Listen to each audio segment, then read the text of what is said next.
Hello once again, ladies and gentlemen. You have joined me on virtual rambling. Oh, it's feeling a bit cold today, and I don't much appreciate this third-person camera, do you? Let's switch it up. There we go.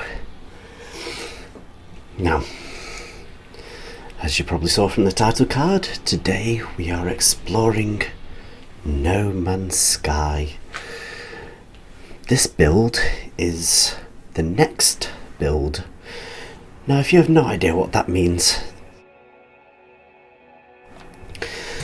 through the course of its lifetime, since its launch in, I think it was 2016, No Man's Sky was initially met with a little bit of criticism because, essentially the developers were very excited about their project. They talked a lot about it and what might be in the game, and when it finally released, not all of the features that were initially promised were in there. I also think there was a little bit of misconception on behalf of the fans of the game as to exactly what it would be. Perhaps some unreasonable expectations were the cause of a little bit of disappointment. When I first saw the trailer for No Man's Sky back in, maybe it was 2015, it seemed like just a year before the game launched, I thought the game was looking like truly something special. I was incredibly excited to try it, and I don't buy many games upon release. I buy even few via pre-order, but No Man's Sky was without a shadow of a doubt a game I was going to pre-order. And when it arrived and it started playing without any bugs or hitches that most people were experiencing, I was absolutely delighted, ladies and gentlemen, because this was a game which would generate billions of possibilities of planets, and that's just it. There were absolutely quintillions of possibilities to explore, and that was incredibly exciting. Now, I've just started a new game for the sake of ease, because I normally play on normal mode, which allows you to succumb to environmental damage and animal attacks and robot attacks and so on and so forth. However, I've just started a new game in creative mode as a little bit of throwing my hat to the wind and seeing what came up in terms of planetary generation. And here we have a very lovely snowy alpine planet. Now, you're probably thinking, well, this doesn't look that alien. It kind of looks like, I don't know, Canada or the Alps or something, with just some ever so slightly strange trees and rocks. And you wouldn't be wrong, ladies and gentlemen. When No Man's Sky first launched back in 2016, it would not be peculiar to find a planet like this, except with pink grass everywhere, cows with tiny butterfly wings peppering the landscape, stuff like that. No Man's Sky launched in a far more alien state than it is today. But, as we'll see, that was not to remain true forever. Through its various iterations, so since its launch, the developers to essentially tackle the some of the unhappy people who thought, you know, that the game should have been more than it was, and I'm sure it was their plan all along, to expand upon the game, to build upon it, to better it as time went on. And they included and updated the game with many new features, such as base building, which wasn't in release, land vehicles, which weren't in release, all manner of updates, really interesting underwater biomes and environments. This looks a little bit spooky. And a wonderful and absolutely incredibly meta storyline, all about the entity in the game known as Atlas. Now, Atlas seems to be some sort of analogue for the developers themselves. You have a being who is unhappy with a creation of his, and he continually recreates his creation, basically because that's all he knows, and that's all he knows how to do. And you know, clearly a huge nod and a wink to the developers themselves, who released this game not as finished as they would have hoped, and they are releasing these wonderful updates every time. But most times when an update is released, the entire universe is reset and everything is wiped away and begins anew, more or less. I think, for example, the player's inventory and I'm just trying to think, like some of their ships, some of the inventory items are kept, you know, players' progress is kept, but the actual ground itself is completely regenerated. Now, this is quite interesting, ladies and gentlemen, because no matter how much you've already played the game, every time one of these large updates comes out, it begins anew. You know, I'm sure the storyline progresses and quests are kind of kept where they are, and you can usually pick those up where you left off, unless a bug gets in the way. But yes, you're talking about a brand new galaxy every time they release an update. And when it first released, the galaxy was vibrant and colourful, but also quite imperfect. The generation of planets was largely quite random and nonsensical. Things didn't look like they made sense. And you look at this planet and it looks entirely feasible. Alpine or kind of conifer trees, snowy landscapes. It's cold in terms of weather effects. Everything looks tipped by snow. You know, it looks feasible. Whereas in the original release of the game, it was a wholly more alien and slightly more incomprehensible generation of environment. But this is not the end of the story, because, and you may or may not know this, a new update is coming for No Man's Sky next week. It's called the Beyond update, and among including new additions to the game, such as virtual reality capability and multiplayer supporting, I think, maybe 32 players at one time, which is incredible because when it first launched, No Man's Sky didn't really have that multiplayer capability. This is something that's kind of been built upon over time. With Next, it increased to 4 players for the first time. People were able to meet up and do stuff together. But yes, Beyond is taking it to the next level, as it were, and increasing this number to 32. And the possibilities are going to be far more varied, I imagine.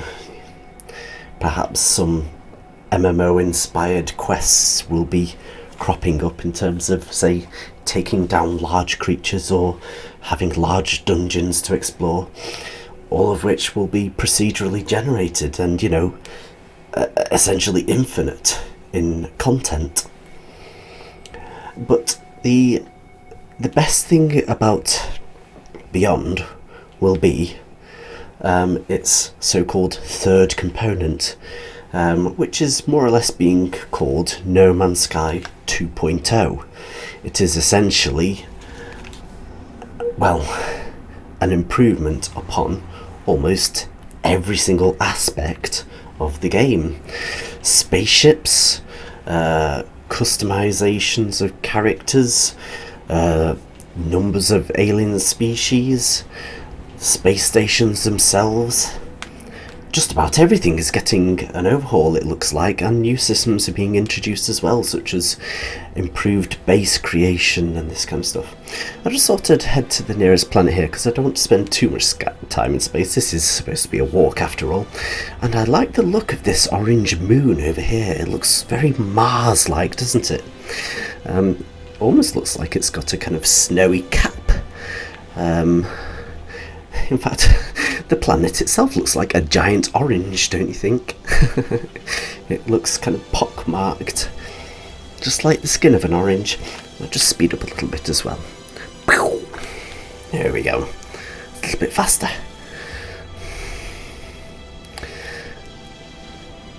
And for someone like me who loves these games where you can wander and explore to your heart's content, a game like No Man's Sky is an absolute dream. An absolute dream. Because, like I said, the possibilities are so incredibly vast. I cannot express the number of possibilities to you. It's not within my my knowledge or my ability to express in language. I don't think, without referring to numbers like quintillions, which, you know, to myself are essentially meaningless. I have no idea how many zeros a quintillion is, or... Anyway, sorry, I'm getting ahead of myself.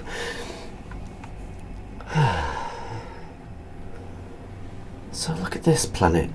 We have a lovely mix of... Look at those, of teal trees and orange grass. You can see the good, you know, mix of colours there, almost opposing on the kind of colour wheel, blue and orange. And look at those things there. They look like curse you, hole. They look like giant walking mushroomy Morrowind-esque silt stridery monstrosities, and I bet you any money they're passive. Oh, I don't know. It's got an exclamation mark above it. Maybe it's not so passive. Oh, you're not passive, are you, naughty plant? Ah. But look at this thing. Just look at it. It's beautiful, and just look at that. The planet in the sky, and look at that. My gosh. Planets after planets. Sorry, I'm getting quite excited. Now you notice everything in this game, as it was really supposed to, as it was originally intended, everything in No Man's Sky was supposed to be really quite bright and colourful. And this planet is... Oh, he's bugging out a little bit there. Pun intended. Sorry, that was terrible. Oh, look at these guys as well. Hello. Yeah, everything was supposed to be really quite colourful. Oh, I can feed them. the trouble with creative mode is you essentially have infinite resources, so you can like feed animals and make things happy and generally just mess around. I was going to say something a bit cheekier then, but I decided not to. So, you know, infinite health, you can't die very easily, and you can generally just wander around to your heart's content and just have a bit of a good time. Normally I play on normal because there is more gameplay to it, you know. You have, if you want to build a base, particular complicated base, you really have to work hard collecting resources, doing missions to unlock the various parts of your base. There is so much kind of content to do, and like I said, there's an absolutely wonderful series of missions which spell out a wonderful storyline behind the universe itself and what it means, and it's just it's absolutely wonderful, and it makes my heart swell that a game I love so much and have come back to again and again over the years and keep coming back to is still being supported for free by the developers who want to just build upon this amazing thing they've created, and are continuing to do so even after this next update, you know, which is the biggest yet. It's incredibly exciting and, you know, humbling to see them just put so much effort into this. And it's incredibly exciting, and more exciting still is just the fact that this game has got an absolutely wonderful community around it.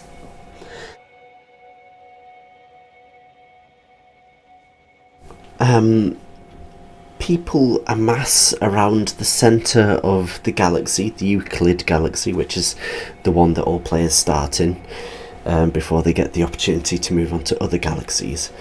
Around the centre of that galaxy there is a cluster of systems where people have built up all sorts of bases and communities and, you know, essentially have made a home for themselves, and they have gone through the heartache again of having to rebuild everything they've built before because of these galactic resets. You know, they might have once settled on an absolute paradise of a planet, only for the galactic generation to recreate everything and it being turned into, say, a toxic wasteland. But, you know, they love the game so much and support it so much that they just rebuilt their society from the ground up, and they stuck with it. And I love watching YouTubers play this game. There's a couple in particular who I'm very fond of, fellow Brits, the Procedural Traveller, and a guy called Captain Steve. Both quite different styles, but both of them so enthusiastic, and they just want to see this game be the best it can be, and they're both so invested in this game. Watching their videos, in part, was quite a large inspiration for myself to start these virtual rambles. The Procedural Traveller does these just wonderful random walks around planets, just highlighting things that he sees in the environment, talking to people who watch his stream, because he usually does streaming rather than recording videos like this, unless he's doing a feature on something. And yeah, people like him and Captain Steve who does wonderful and unusual things like base-offs, where he essentially has a competition with someone to build a funky looking base, and his photography sessions where he just goes around and uses the photo mode of the game to take, you know, wildlife or fauna, flora photography, scenic shots. It's just wonderful. And yeah, stuff like that. And the support of Hello Games, continued year after year, makes this game what it is. And it's truly something fantastic. And, you know, it's essentially reinvigorated my love of this game far beyond of what it was originally.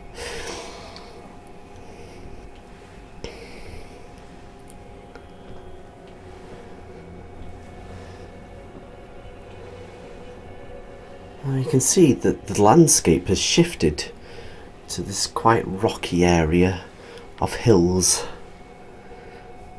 And you do get that, even though the procedural generation has kind of shifted from being quite single colour focused, quite single terrain focused. In No Man's Sky Next, they mix things up a little bit, so, you know, rockier environments, you know, in places it made sense.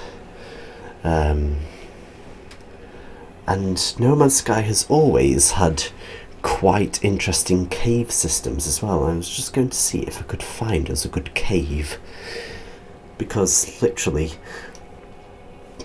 the caves in this game, my word, you could, when the game first released, you could just get lost in them. Yeah, when it first released, if you truly got stuck, your only way was to kind of grenade your way out, because grenades were the only thing that essentially changed the shape of the landscape around you. Nowadays we have what's called a terrain manipulation tool. I'm not sure I have it here. Oh, here we go. So you can install it for free, because this is wonderful creative mode. And what do you do? So this essentially makes holes, and I think this mode, no, that's still making a hole.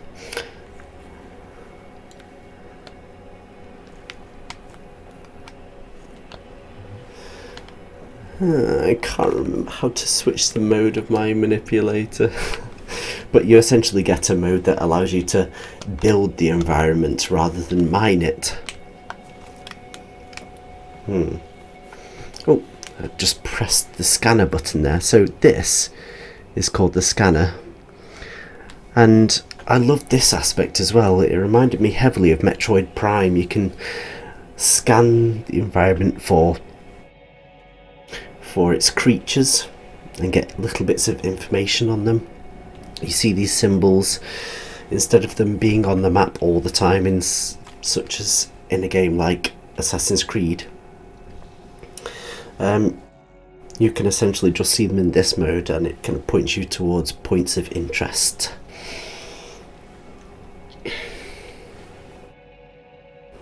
And, you know, exploration is a viable way to make money in this game,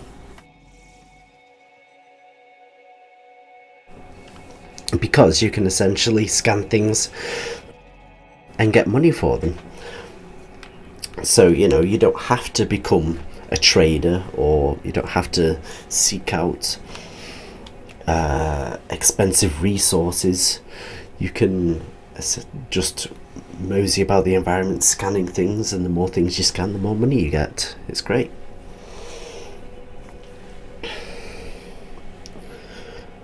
Ah, we have so much to explore, ladies and gentlemen.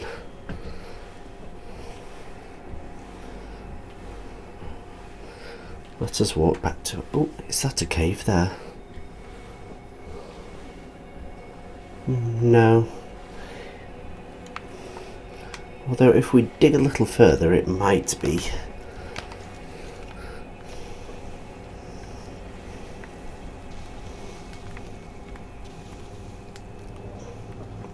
What do you say, game? Have you got a cave for me? No. No, I'm afraid not. I might be digging for a very long time before I hit a cave, so I won't labour the point. But I think I might jump off this planet and just have a wee gansy at another one. Let's see what else is out there.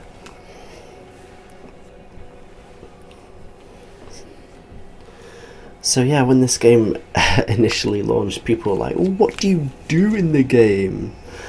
And in a ways, you know, that was initially a valid point. Your overall mission was to kind of reach the centre of the galaxy and the storyline that served you.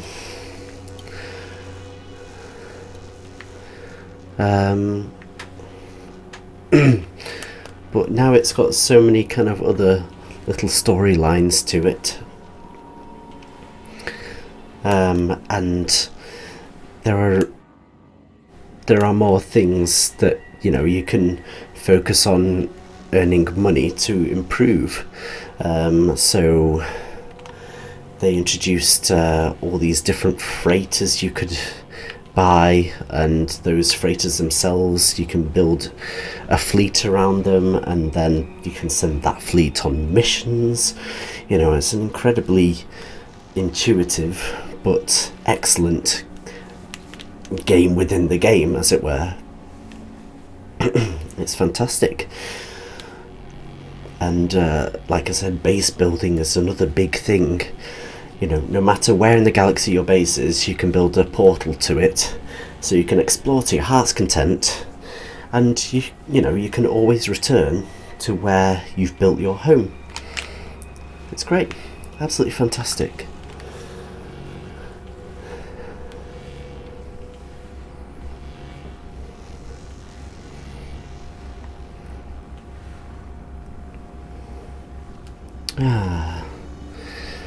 And I have to admit, you know, they cater to so many different types of playstyle as well. You can play in creative like this, where there are very few threats. It's not a particularly dangerous environment, because, you know, all threats are essentially nullified. Normal, you know, it's you'll have environmental and dangers and enemies who may chase after you and try to get you. And then you have, you know, the more hardcore modes like survival, where you have to make sure that, you know, you stay alive, and on top of that you've got permadeath mode as well. So if you die, that's it, game over, and you have to start all over again. And, you know, that's truly punishing. And there are so many things to discover as well in the environment. Oh, this is a strange place. Look at those. This interesting mix of red and green trees. And like I said, you can be a fantastic base builder and stay in one place and, you know, make something truly fantastic. You know, there are some people who have built city-sized structures and large space stations by building up to the lower atmosphere of a planet and then building up there, you know, like you might do in, say, Minecraft. And then there are people who just want to explore, or people who just want to earn money and get the biggest, best freighter possible. It's you know, there are so many possibilities, and the fact that Once Beyond hits and it introduces bases with advanced mechanics and farming and, like, collecting animals, I think, is something that's going to be in there, like essentially setting up farms, and, you know, all the multiplayer stuff on top of that. There's going to be a lot of stuff to do in this game. You know, far more than what's in here already. I just realised I'm flying and not walking. That's quite naughty, isn't it? I'll just slow down and land. I think I'm getting a bit ahead of myself, aren't I? So this is the night side of this ringed planet here. Gosh, those rings. And even though it's a hot planet, this is the the nighttime side of it. There's a strange critter over there who isn't friendly. I'm just going to try. Oh dear, he spotted me. I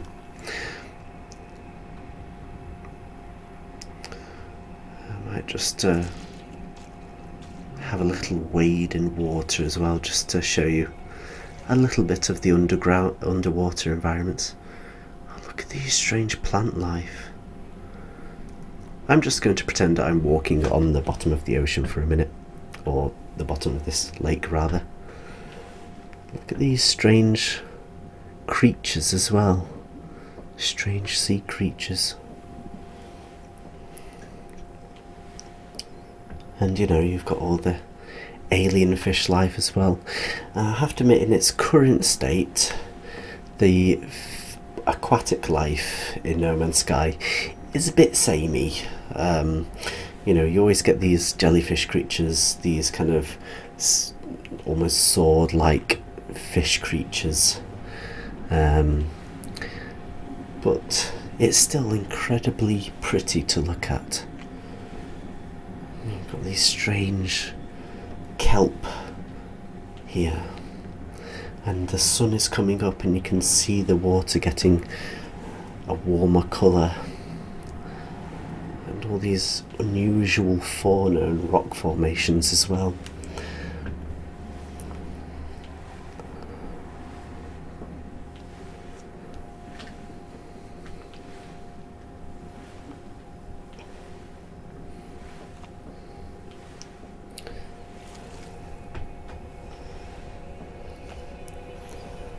Look at these strange rocks too. They look really organic, but almost sculpted as well.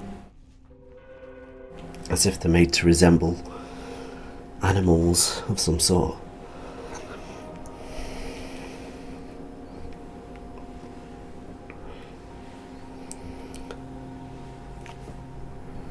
Oh, looks like I've got someone joining my game.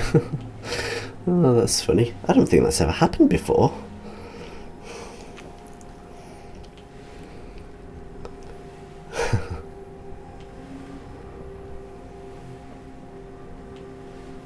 I'm curious.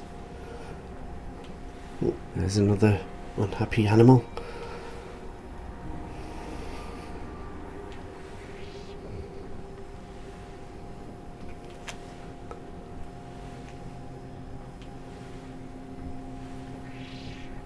Oh, what is that thing? Well, that is unusual.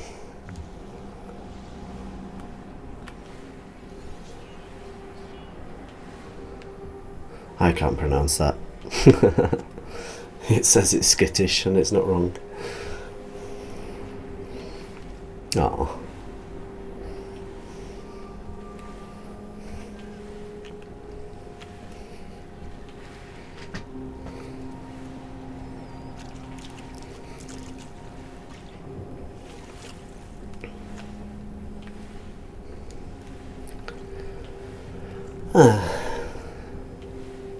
So I'm just enjoying this walk. So yeah, I think I've done my very best to express just how I feel about this game and what I take away from it.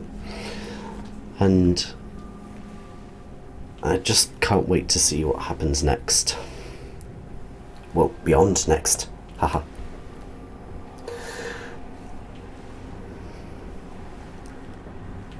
So I'm probably going to wrap this up here, ladies and gentlemen. Thank you so much for joining me on another virtual rambling. It's been fantastic to walk amongst the planets of No Man's Sky with you, and I dare say I'll be doing it again when Beyond hits next week. Thank you very much.